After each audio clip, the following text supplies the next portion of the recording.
난생 처음 보는 광경에 모두가 입을 다물지 못했습니다. 그렇다고 호들갑을 떠는 사람도 없었습니다. 아, 여기저기 외마디 탄성 소리만 간간히 들릴 뿐 지금까지 그래왔듯 앞사람을 따라서 걷고만 있습니다. 미처 피하지 못한 물고기들이 발밑에서 푸덕거리고 있었고 신이 난 아이들은 물고기 잡기에 여념이 없었습니다. 호기심이 더 많은 사람들은 강 오른편으로 벽처럼 쌓인 강물에 손을 넣어보기도 했습니다. 틀림없이 강물이 맞습니다. 벽처럼 쌓인 강은 마치 대형 수족관 같습니다. 형형색색 물고기들이 유유히 헤엄치는 것들이 보였고 물풀도 넘실댑니다. 그 많던 강물은 다 어디로 갔는지, 이게 언제 강이었냐 싶을 정도로 왼편으로는 아무것도 보이지가 않습니다. 도무지 믿을 수 없는 광경입니다.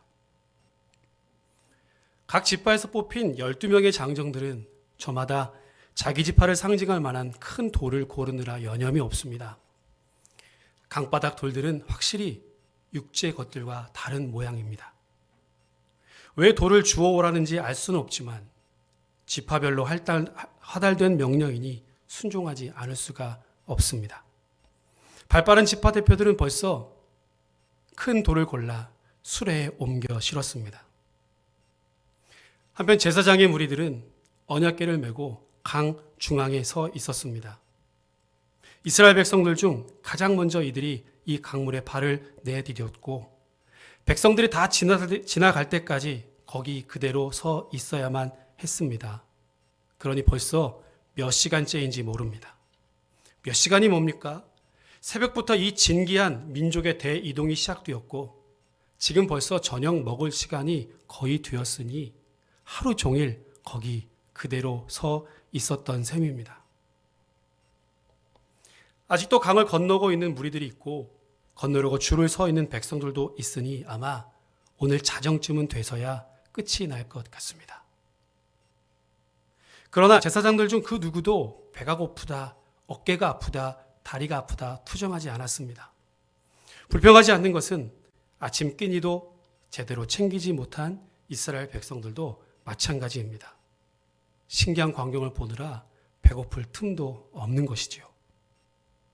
지나가는 백성들은 망부석처럼 우두커니 서 있는 제사장들과 눈 인사를 나눕니다. 수고가 많으시네요. 피곤하시겠어요? 아닙니다. 조심해서 건너가십시오. 말하진 않았지만 가벼운 목례가 그렇게 말하는 것 같습니다. 17절 읽어볼까요, 여러분? 같이 읽습니다. 시작. 여호와의 언약궤를 맨 제사장들은 굳게 섰고 그 모든 백성이 요단을 건너기를 마칠 때까지 모든 이스라엘은 그 마른 땅으로 건너갔더라. 아멘. 아마도 마른 땅처럼 요단강을 건넜던 이스라엘 백성들의 모습이 이와 같지 않을까요? 여러분 많이 들어보셨죠? 전날 급하게 시딤을 떠나서 요단 강가에 이르렀을 때 보았던 그 검푸른 강물은 온데간데 없이 사라져 버렸습니다. 언약궤를 맨 제사장들의 발이 강물에 닿자마자 거짓말처럼 강물이 뚝 끊겨버렸죠. 요단강을 동편에서부터 강을 가로질러 건너가는 것이니까 강 오른쪽에는 벽처럼 강물이 멈춰져 있고요. 강 왼편은 사해까지 그 물들이 다 흘러갔으니 아무리 상상해 보아도, 아무리 우리의 상상력을 동원해 보아도 잘 실감이 나지 않습니다. 장정만 60만이고요.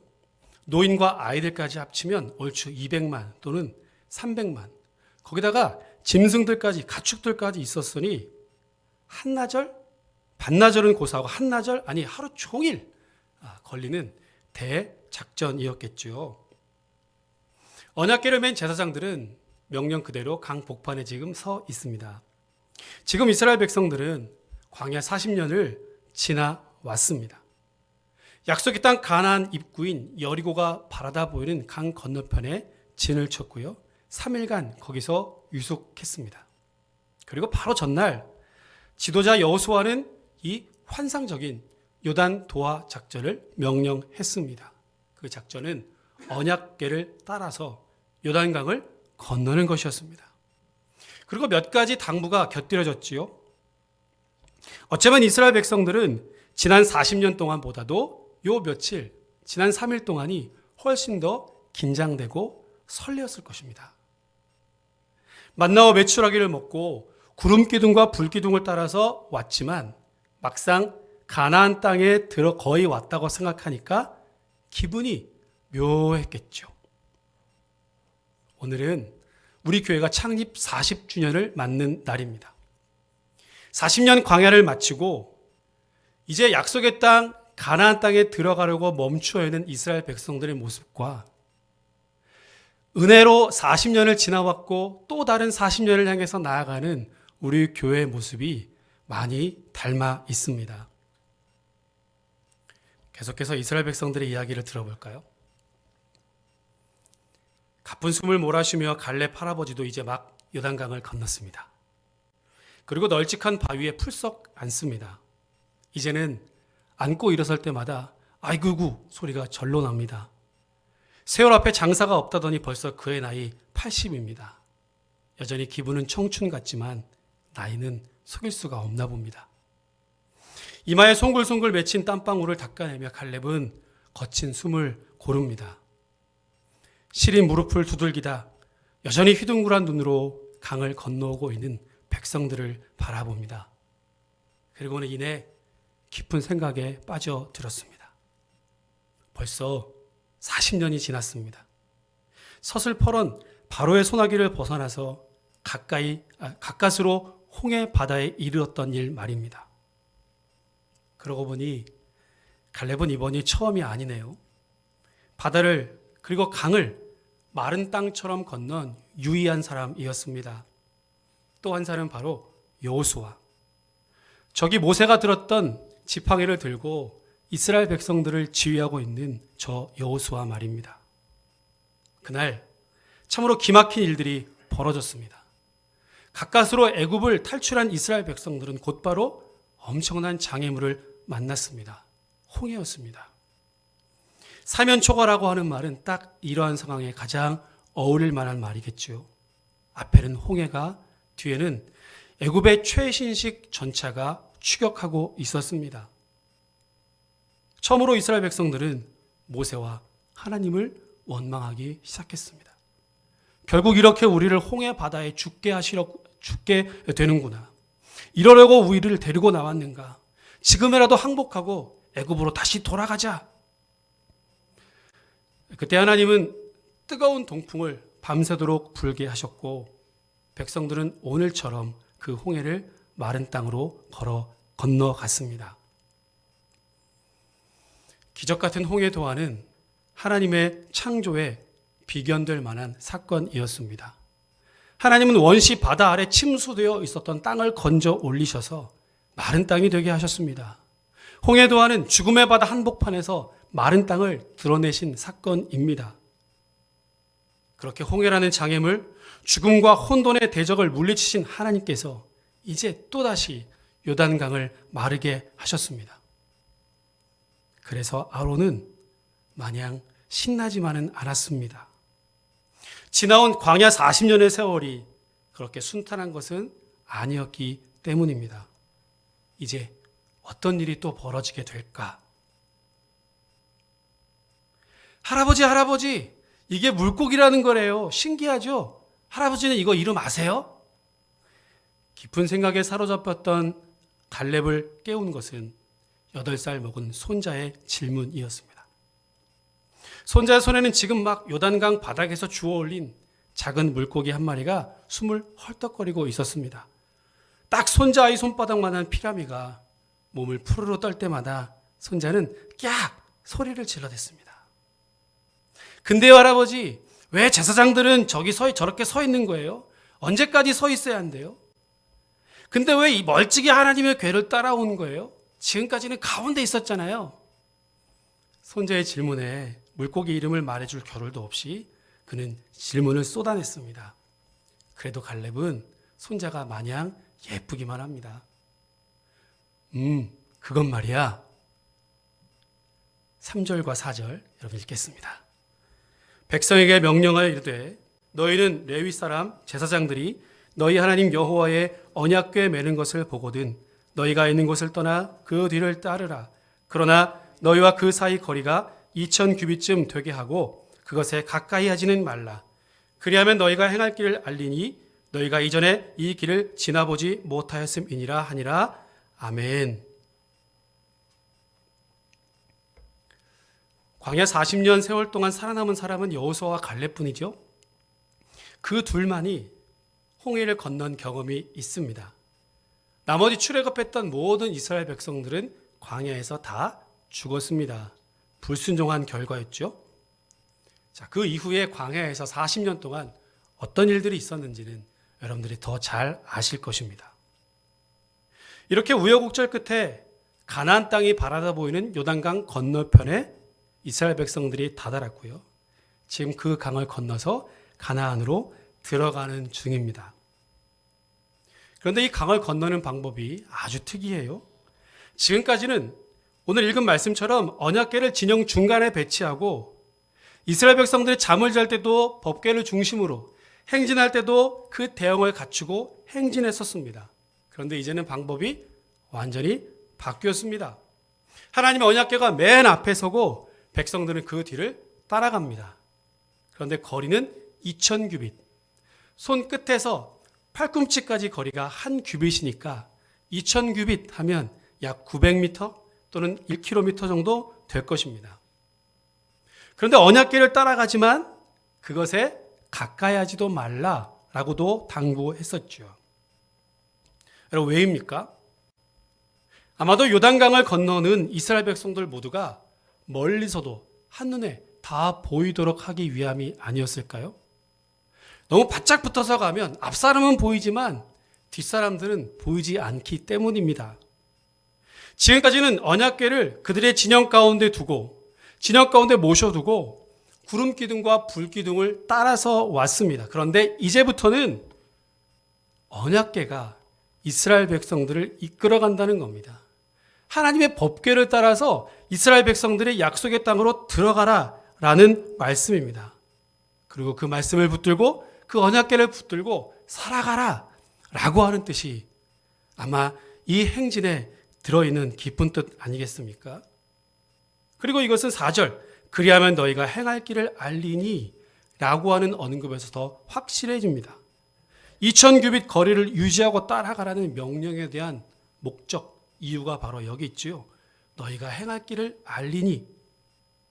이 길은 단순히 강을 건너는 방법만이 아니라 약속의 땅 가나안에서 치러야 될 모든 전쟁들과 또 그 이후의 삶을 다 포함하는 내용입니다.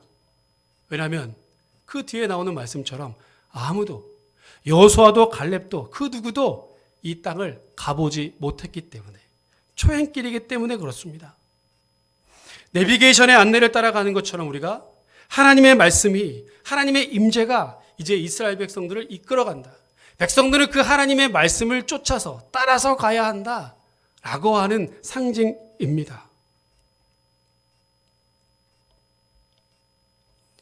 할아버지의 긴 설명이 끝났을 때 갈렙의 손자는 할아버지 무릎을 기대고 살포시 잠들어 있었습니다. 새근새근 잠든 손자의 모습이 너무 사랑스럽습니다. 아이들은 역시 잘 때가 제일 예쁩니다. 저도 피곤했을 겁니다. 새벽부터 서둘러서 길을 나섰으니 왜 아니겠습니까? 지난 40년 동안 짐을 풀고 또 싸기를 수도 없이 반복했지만 이번 출발은 여느 때와 좀 달랐습니다. 뭔가 비장하다고 할까요? 백성들이여 들으십시오. 내일 하나님께서 기이한 일을 행한다고 하셨습니다. 여러분 스스로 자신을 성결하게 하십시오. 모세의 목소리는 그 어느 때보다 힘이 있었습니다. 아무도 그의 말에 토를 달거나 거역하는 사람은 없었습니다. 누가 시키지도 않았는데 백성들은 익숙한 듯 일사불란하게 움직였습니다. 장막을 거두고 먼지를 하나도 남김없이 털었습니다. 다시는 이 장막을 펼칠 일이 없는 것처럼 말입니다. 광야를 떠돌면서 쌓였던 먼지 그리고 잡동사니가 한 곳에 모여졌고 불태워졌습니다. 아깝지 않았습니다. 몰래 캐둔 약초며 짐승의 가죽들이며 혹시 애굽에서 가져온 부정한 물건이 없는지 확인하고 또 확인했습니다. 옷을 빨았고요. 여자들은 머리를 단정히 빗었습니다. 수염을 정리하는 이들도 있었습니다. 모처럼 세수한 아이들의 얼굴에서는 반짝 광이 났습니다. 혹시 아침에 거두어둔 만나가 상하지는 않았는가 살폈고 이물질이 들어가지 않도록 그 가루를 다시 점검했습니다. 이제 막 신혼살림을 차린 이들도 그날만큼은 부부관계를 하지 않았습니다. 어른들로부터 아이들까지 누가 먼저 할 것도 없이 몸과 마음을 단정하게 꾸몄습니다. 몸은 그렇게 피곤하고 분주했지만 내일 보게 될 하나님의 기적, 하나님의 기이한 일을 그들은 기대하고 또 기대하고 있었습니다. 이번에는 어떻게 우리 민족을 이끌어 가실까? 우기로 한껏 불어난 요단 강물을 우리가 어떻게 건널 수 있을까? 이렇게 많은 사람들이 배를 타고 건너려면 엄청나게 배가 많이 필요할 텐데 도대체 어디서 배가 오고 있는 것일까? 5절 읽으실까요, 여러분? 같이 읽겠습니다. 시작. 여호수아가 또 백성에게 이르되 여호와께서 내일 너희 가운데에 기이한 일들을 행하시리라. 아멘. 성결하게, 거룩하게, 신성하게, 구별되게, 이 말은 히브리어 코데시에서 나온 말입니다. 이 말은, 이 코데시라고 하는 말은 하나님께 바쳐진 어떤 특정한 물건들, 헌금이나 제물들 말입니다. 이것을 가리키기도 했고요. 하나님의 여러 속성들 중에 하나인 거룩하심을 나타낼 때도 코데시라고 썼습니다. 또 하나님께서 이스라엘 백성들을 택하시고 궁극적으로 부르신 이유도 바로 그들을 거룩하게 하기 위함이었습니다. 레위기 11장 45절에 내가 거룩하니 너희도 거룩해라 라는 말씀에서 이것을 확인할 수 있습니다. 즉 하나님은 당신이 거룩하신 것처럼 당신이 택하신 이스라엘 백성들도 거룩하게 되기를 원하셨습니다. 이스라엘 백성들은 재물처럼 구별되어졌다라고 하는 뜻이겠죠. 그런데 이 거룩은 인간들 스스로 노력을 통해서 다다를 수가 없는 것입니다. 오직 거룩하신 하나님께 그 성품에 흡수되어지고 거룩하신 하나님과 동행할 때 결단코 거기에서 떨어지거나 멀어지지 않을 때 세속적인 것들로부터 분리되었을 때에 이것이 가능했습니다. 이렇게 요단을 건너기 전에 스스로 성결하게 하라라고 하는 말씀은 그와 같은 뜻입니다. 이제 이스라엘 백성들은 요단강을 건너서 약속의 땅 가나안에 들어가게 될 것이고 거기서 본격적으로 정복 전쟁을 치러야 했습니다. 이 성결함은 이 전쟁에서 이기기 위한 필수적인 요건이었습니다. 그리고 하나님의 임재의 상징이었던 언약궤를 따르는 것도 이 하나님의 거룩한 성품을 따라서 해라 라고 하는 말씀입니다. 또한 이 거룩함, 성결함에 대한 요구는요, 시내산에서 이스라엘 백성들이 율법을 받을 때도 하나님께서 백성들에게 요청하셨던 바입니다. 여러분, 그러니까 이 성결에 대한 요구는 거룩한 전쟁을 할 때도 필요하고요, 약속의 땅을 살아갈 때도 그렇고요, 하나님께서 언약 백성에게, 선택하신 백성들에게 복을 주실 때도 스스로 성결해라, 성결함, 거룩함은 이 모든 상황 가운데 필요한 내적인 본질이었습니다.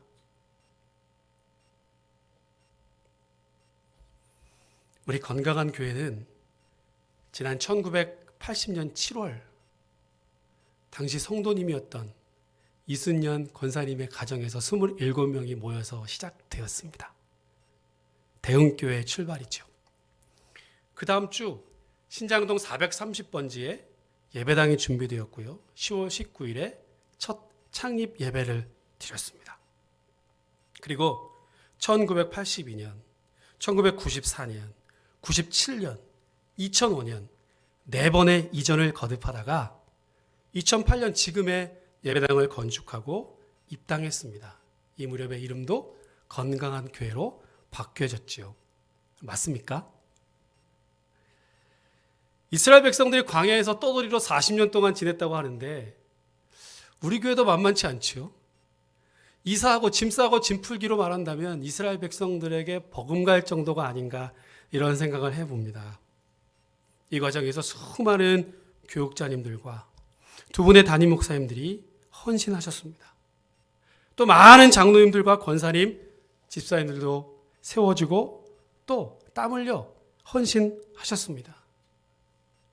곱디고 온 처녀들은 시집을 가고 아이를 낳고 익어갔고요. 그 태어난 아이들은 어느덧 장성해서 또 어른이 되었습니다. 장정들의 울퉁불퉁한 근육도 이제는 조금 물렁해졌습니다. 한 장 한 장 벽돌이 놓여져서 큰 건물이 세워지는 것처럼 건강교회 성도 여러분의 헌신이라고 하는 벽돌에 땀과 눈물과 기도가 물과 시멘트처럼 범벅이 되어서 오늘 건강한 교회가 세워지게 된 것입니다. 여기 어디 한 곳도 그와 같은 헌신이 없는 곳이 없습니다. 지금까지 그리고 여기까지 우리 교회를 인도해 주신 하나님께 감사와 찬송과 영광을 올려드립니다. 그리고 여기까지 지금까지 숱한 세월들을 기도하며 이 자리 지켜오신 성도 여러분 한 사람 한 사람 모두에게 감사의 말씀을 드립니다. 40년 말이 그렇지 결코 짧은 시간은 아니었습니다. 너무너무 감사드립니다. 그런데 지금까지 인도해 주신 이 은혜 40년에 머물러서는 결코 안 될 것입니다. 이제는 비전 40년을 향해서 저와 여러분 모두가 새롭게 다시 출발해야 하지 않겠습니까? 어쩌면 지금 우리는 이 약속의 땅 가나안을 바라보고 요단강 건너편에 와 있는 이스라엘 백성들 같은지 모릅니다. 어쩌면 우리는 지금 그 요단강을 건너가고 있습니다. 우리의 목표는 요단강이 아니죠. 여기에 머물러서는 안 됩니다. 약속의 땅으로 한 걸음 더 나아가야 합니다. 여러분, 그런데 오늘 말씀에서 무엇라고 말씀하십니까? 어떻게 그 땅을 들어가라고 합니까? 하나님의 언약궤를 따라가라 말씀합니다. 2000규빗 거리를 두었습니다. 하나님의 언약궤가 앞장서고 모든 백성들은 그 뒤를 따라갑니다. 이제 비전 40년을 향하여 가는 우리의 앞길은 지금까지 그랬던 것처럼 하나님의 임재, 하나님의 말씀을 쫓아서 하나님의 말씀이 마치 내비게이션처럼 우리의 여정을, 우리의 믿음을, 우리 교회를 이끌어가야 할 줄로 믿습니다. 담임 목사인 저나 몇 사람의 리더들이 교회를 이끌어가는 것이 아니라 여기 모인 한 사람 한 사람 모두가 또다시 헌신하고 또다시 힘을 모아서 건강한 교회 공동체를 이끌어가야 할 줄로 믿습니다. 하나님 말씀에 순종하십시오. 그리고 스스로 성결하라고 했지요. 하나님의 거룩하신 성품에 참여하라고 말씀해 주셨습니다. 성경에 나와 있진 않지만 한번 갈렙의 마음은 어땠을까 제가 상상해 본 거예요. 그럴 것 같지 않습니까, 여러분? 저도 그런 걱정이 듭니다. 선배들께서 그야말로 피와 땀을 흘려서 일구어 놓은 이 아름다운 교회를 어떻게 지속적으로 세워갈 수 있을까? 후배들이 잘 따라가야 할 텐데 걱정도 됩니다. 선배들의 좋은 신앙의 전통들을 이어받고 그것들보다 더 아름답고 더 건강하고 더 풍성한 은혜들로 열매 맺어야 할 텐데 사실 걱정도 됩니다. 덜컹 주어진 이 가나안 땅이 그리 만만하지 않았던 것처럼 우리가 앞으로 나아가야 할 비전 40년도 결코 만만하지 않을 것 같기 때문입니다. 그런데 여러분, 저와 여러분 누구라도 할 것 없이 스스로 성결하게 하나님 말씀을 붙들고 쫓아간다면, 한 걸음 한 걸음 나아간다면 못할 것도 없지 않겠습니까? 여러분, 우리 모두가 선배들이 이루어놓은 것보다 훨씬 더 아름답게, 훨씬 더 건강하게 우리 교회를 이루어가고 세워가야 할 줄로 믿습니다. 그리고 또 우리 후배들에게 이 아름다운 교회를 물려주어야 하지 않겠습니까? 형님 여기서 뭐 하세요?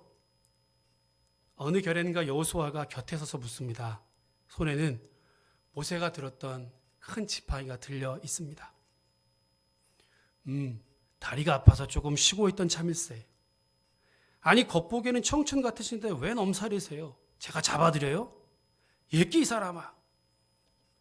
여호수아와 갈렙, 이제는 이스라엘 백성들 가운데 가장 나이가 많은 두 사람은 그렇게 농을 건네며 자리를 털고 일어섭니다. 이제 백성들의 강 건너기가 얼추 끝났는지 저 멀리 강 한복판에 섰던 제사장들도 주섬주섬 채비를 하고 있습니다. 그동안 수고 많으셨어요, 형님. 나야 뭐 고생이라 할 게 있나. 여호수아 자네가 수고했지. 아닙니다. 그나저나 이제 강은 어떻게 건넜다 쳐도 저 견고한 여리고성이 가로막고 있으니 걱정이 이만저만이 아닙니다. 이 사람 안 되겠구먼. 겨자씨 하나 만한 믿음이 산을 옮긴다는 말씀도 들어보지 못했는가? 벌써 믿음이 떨어진 게야? 아니 그게 아니고요. 앞에는 까맣게 이스라엘 백성들의 행렬이 보입니다. 제사장들도 언약궤를 메고 이제 막 요단강에서 올라옵니다. 그때였습니다. 마치 천둥이라도 치듯 벽처럼 세워졌던 요단강물이 쏟아져 내립니다. 일제히 백성들의 탄성과 하나님을 향한 찬양이 터져 나옵니다. 우레 같은 물소리보다 백성들의 찬송 소리에 놀란 새들이 여기저기서 푸득푸득 날아오릅니다. 이제 가시지요. 여호수아와 갈렙, 청춘 같은 두 노인이 발길을 재촉합니다. 여호수아의 손에 모세의 지팡이가 여전히 들려져 있습니다. 막 해가 넘어가는 서쪽 하늘이 오늘따라 유난히 밝습니다. 기도하겠습니다.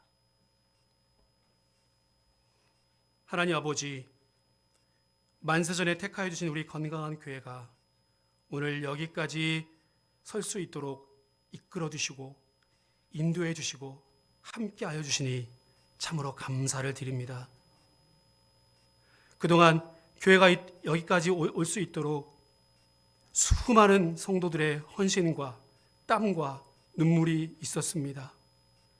하나님 저들을 위로해 주시고 격려해 주시고 또 이제 비전 40년을 향하여 나아갈 우리 모두에게 꿈과 비전과 희망을 허락하여 주옵소서. 약속의 땅 가나안을 향하여 나아가는 이스라엘 백성들에게 언약궤를 따라가라, 말씀을 쫓아가라 말씀하신 것처럼 이제 우리가 주님의 말씀에 순종하며 비전 40년을 향하여 나아갈 수 있도록 힘과 은혜를 더하여 주시옵소서. 선배들이 일구어 놓았던 것보다 아름다운 열매들이 이제 우리가 앞으로 나아가야 할 비전 40년 가운데 풍성하게 열매 맺을 수 있도록 우리 건강한 교회를 축복해 주시고 우리 성도들을 축복하여 주시옵소서. 하나님께서 이 교회를 이곳 가운데 세우신 뜻과 계획과 섭리들을 언제나 우리가 겸손하게 말씀에 빗대어 순종하며 나아갈 수 있도록 우리 모두에게 은혜를 더하여 주시옵소서. 여기 이 자리에 교회가 있으므로 죽어가는 영혼들이 교회를 통하여 구원받게 해주시고 외롭고 지친 영혼들이 교회를 통하여 세임 얻게 하여 주시며 어두운 이 시대와 세상을 향하여 등대처럼 밝은 빛을 발하는 교회로 맛 잃고 힘없어가는 이 시대 가운데 감칠맛 내는 교회로 우리 교회와 성도들을 사용하여 주시옵소서. 그렇게 역사하실 주님을 기대합니다. 우리를 사용해 주시옵소서. 예수님의 이름으로 감사하며 기도했습니다. 아멘.